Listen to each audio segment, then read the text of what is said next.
ఎంఐఎంఏ గెలిచింది అక్కడ, కానీ కాంగ్రెస్ అని మేము అనుకోం.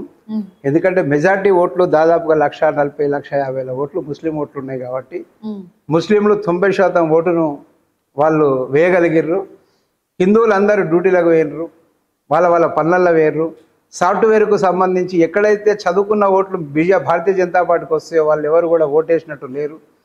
భయం కూడా వాళ్ళకు ఉంది. మా అపార్ట్మెంట్ వాళ్ళందరం పోయి మేము ఓటేస్తే రేపు వేరే వ్యక్తులు గెలిస్తే మాది ఏంటి పరిస్థితి వస్తుందో, మాది ఏంటో అన్న భయం కూడా, ఈ భయానికి కూడా చాలా మంది ఓటర్లు బయటికి రాలే. ఎందుకంటే 50% పోలింగ్ కాలేదు.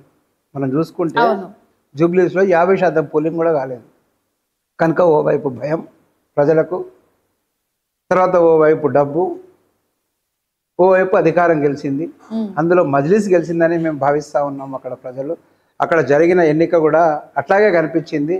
బారులు తీరి ముస్లిం ఓటర్లు వచ్చి ఓట్లు వేసారు, కానీ హిందువులు ఎక్కడ ఓటు వినియోగించుకున్న పాపాన పోలే.